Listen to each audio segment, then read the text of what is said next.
Si vous voulez créer une chaîne YouTube qui a une chance de marcher, il va falloir vous professionnaliser. Il va falloir utiliser des méthodes, il va falloir utiliser des processus dont nous allons parler. Le problème, c'est que pour faire du bon travail, vous allez à certains moments devoir le faire de façon un petit peu moins spontanée et un petit peu plus mécanisée. Et le risque, alors, c'est de commencer à perdre un peu du sens, à perdre un peu de la passion.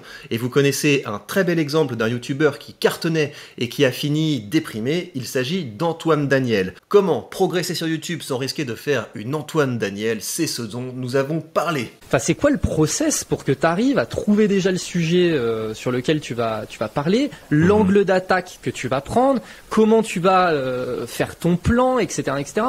Et de ton côté, tu sors vraiment sur des sujets d'actualité parfois. Et je reprends l'exemple de Benzema. Je veux dire, Benzema, il a fait son discours. J'ai l'impression que 2 heures après, ta vidéo, elle était en ligne. Je me dis, mais c'est quoi ton process? Par quel process est-ce que tu passes pour arriver à sortir immédiatement un contenu aussi rapide?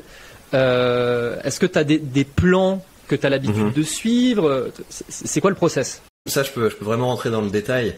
Mais avant, il y a vraiment une chose qui est importante, c'est que c'est l'expérience. C'est que au début, quand tu commences dans la création de contenu, évidemment que t'as pas d'angle, que t'as pas de sujet, parce que t'as pas l'expérience à laquelle te rattacher, donc tu sais pas dans quelle direction partir, et tu sais même pas comment t'adresser à ton public, donc au début t'es complètement paumé. Donc ça, c'est des choses qui viennent en faisant toujours plus de vidéos. Alors pour les vidéos qui sont réactives à l'actualité, oui, j'ai des plans. En fait, moi, je travaille à 2 niveaux. Il y a des vidéos que je crée, et là, j'essaie justement d'être un petit peu déconnecté de l'actualité, et donc de faire quelque chose où je me dis, tiens, je vais aller déterrer ce sujet qui est un peu vieux, qui est pas sous les radars, etc. Et là, je vais m'installer dedans. Donc, par exemple, j'ai attaqué cette saison en faisant une vidéo sur Thomas Sankara, qui était donc un dirigeant africain révolutionnaire. Très intéressant, c'était pas un sujet qui était dans l'actualité, et je me suis dit tiens, c'est chouette, il y a des émissions qui sont sorties sur ces thèmes sur France Culture, donc ça me donne une bonne base de travail. Et donc je vais développer ce sujet-là, et là je m'installe, je creuse, etc. Donc c'est des vidéos qui me prennent du temps, et j'ai pas vraiment cette optique de il faut que je réagisse. Ça, c'est le travail que je fais le plus souvent, et de temps en temps il y a un événement qui saute sur le devant de la scène. Et donc là on le sent en fait. On sent, ça c'est une vague, il faut la prendre. Et donc ce que je fais, c'est que je mets tout le reste entre parenthèses, et je me dis, je fonce sur ce truc parce que je sens que tout le monde va en parler, je sens que ça va marcher. Et là, ce qui se passe, c'est, en général, c'est des discours, et mon process, il est très simple, mais je sais pas dans quelle mesure il est réplicable. C'est, je me mets à la place de l'orateur. Donc Benzema va faire son discours, c'est quoi l'enjeu pour lui? Il reçoit un prix, donc qu'est-ce qu'il doit faire? Faut pas qu'il oublie de remercier telle et telle personne, il faut qu'il se montre humble, mais à la fois il faut qu'il montre qu'il mérite ce prix. Donc comment est-ce qu'on tricote un discours autour de ça? Et je me mets à sa place, je me dis si j'étais à sa place, qu'est-ce que je ferais? Et sur la base de mes intuitions sur ce que je ferais, ça me permet d'avoir un regard critique sur ce que lui a fait. Et après, mon travail, c'est que les personnes qui écoutent ça se disent, et moi, si j'étais dans cette situation, par exemple parce que j'ai reçu une promotion au travail, par exemple parce que je reçois un prix, etc., comment est-ce que je pourrais faire un bon discours de circonstance? C'est ça la finalité. La finalité, c'est qu'à la fin, le public puisse faire une analogie avec sa situation à lui. Je reprends l'exemple de Sankara, il s'appelle, c'est ça? Thomas Sankara. Sankara, pardon. Ouais, je me souvenais plus de son nom. Et donc, est-ce que là, typiquement, pour ce type de vidéo, tu vas commencer par regarder beaucoup de contenu, t'annoter des choses, etc. Et c'est à force de regarder, d'annoter que tu vas te dire, ah tiens, là, il y a peut-être un angle assez intéressant à prendre. C'est comme ça ton process? C'est les deux. En fait, effectivement, je passe énormément de temps à regarder des vidéos, et donc j'ai un Google Doc. Et sur ce Google Doc, je mets tous les liens vers les vidéos que j'ai trouvées intéressantes, et je mets des notes sur à tel moment ça c'est important, à tel moment ça c'est important. Donc ça, c'est un travail que je fais parce que c'est nécessaire de vraiment se plonger dans la matière brute. Et à côté de ça, je vais avoir une approche plus chronologique. Donc à savoir, je vais regarder quels ont été les temps forts de la vie de cette personne, et est-ce que la rhétorique a joué un rôle dans ces temps forts. Et en général, oui, un politicien, il y a un discours un peu fondateur qui fait qu'il se connecte avec le peuple, il y a un moment où il fait le dérapage de trop, etc. Et donc je vais essayer d'identifier les points marquants dans sa vie et me dire quel rôle a joué la rhétorique dans ce parcours-là. Et moi, quand je dis ça, c'est dans ma discipline, mais n'importe qui, avec n'importe quelle entreprise, dans sa thématique, il y a eu des gens avant lui. Ces gens ont eu des réussites extraordinaires, d'autres ont eu des échecs extraordinaires. Et donc, depuis sa compétence, n'importe quelle personne peut regarder l'histoire de son champ et se demander, bah voilà, est-ce que je peux pas tirer des leçons de ces grandes réussites et ces grands échecs qu'il y a eu avant moi. Et c'est ça la matière du contenu. C'est comme ça qu'on fait du contenu qui est capable d'être intéressant pour une plus grande partie des gens, parce que l'histoire fait le tri. Les choses qui restent sont intéressantes. Et quand on prend ça comme matière de base, il y a toujours des choses utiles à tirer pour le public. Ok, toi là dans ton process, donc il y a vraiment deux niveaux, c'est le côté chronologique et bah voilà, tu vas diguer dans le contenu, etc., etc. C'est ça. Et là, ce qui est important, c'est que ce soit marquant. Ce qui est important dans les séquences que je regarde, c'est qu'il y ait des choses où je me dis ouais, c'est marquant, parce que c'est ce genre de séance que je vais mettre très tôt dans l'intro. Dans l'intro de mes vidéos, j'essaie de mettre des séquences qui sont un peu surprenantes, riches en émotions, etc.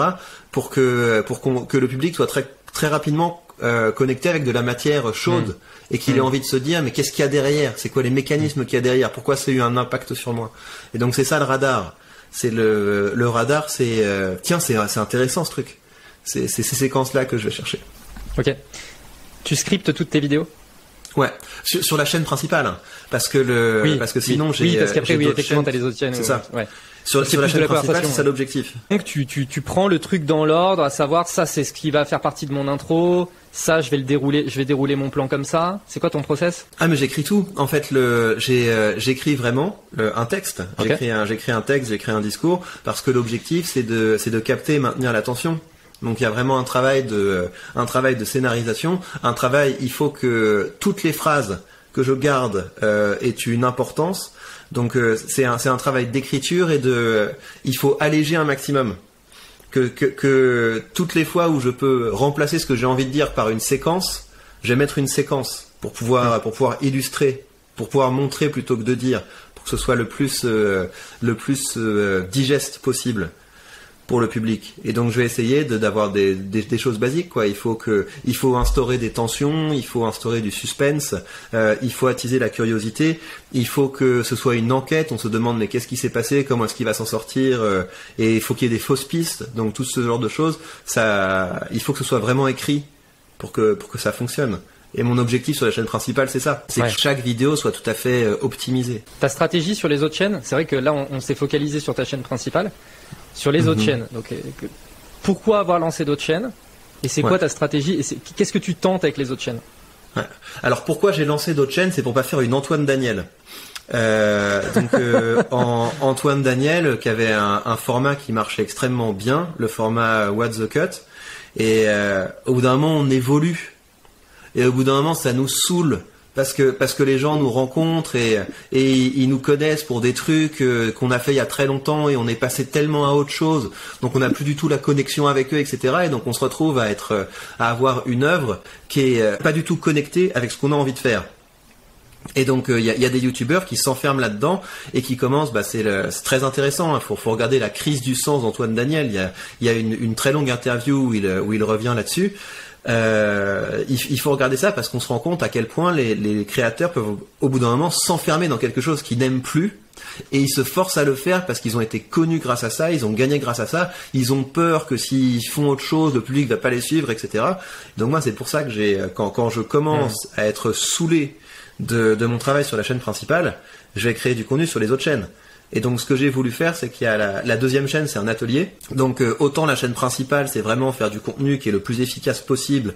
Et je pense qu'il y a la plupart des gens qui regardent ça plus comme un divertissement, en tout cas quelque chose où ils vont passer un bon moment, ils vont trouver ça intéressant, etc. Mais ils vont pas forcément passer à l'action. Excuse-moi de te couper, mais quand tu parles d'efficacité, tu dis je vise l'efficacité avec ma chaîne principale. C'est quoi l'efficacité? Le nombre de vues. C'est vraiment ça, hein. Je veux que la chaîne grandisse et donc faire des vidéos qui marchent, et c'est ça l'objectif. Et donc la chaîne secondaire, c'est vraiment plus pousser les gens à l'action. Donc ça veut dire qu'il va y avoir des exercices, ça veut dire que je vais faire des retours sur le contenu que je crée. pour expliquer aux gens, bah voilà comment est-ce que j'ai fait, pourquoi est-ce que j'ai fait ça, pour que les gens puissent s'approprier les outils. Et la troisième chaîne, c'est une chaîne passion. C'est une chaîne que j'ai créée parce que j'aime beaucoup l'investissement, parce que j'investis, parce que c'est quelque chose qui me plaît.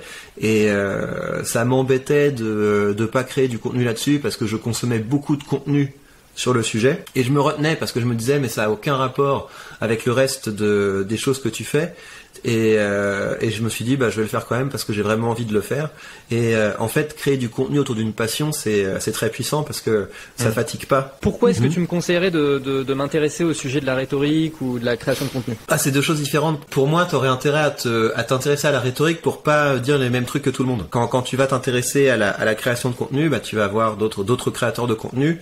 Ils vont avoir des templates qui sont bons, ils vont avoir des process qui sont bons, etc. Mais ce qui va pêcher, c'est au niveau du style et au niveau de la profondeur. Donc pour moi, la rhétorique, c'est ça, c'est autour de comment est-ce que tu peux vraiment te démarquer, que les gens sentent qu'ils sont confrontés à de la pensée de première main et pas une copie de la copie de la copie comme on voit trop souvent. Ça c'est le côté rhétorique. Après le côté création de contenu, je vais m'intéresser à comment est-ce qu'on publie rapidement des vidéos qui marchent.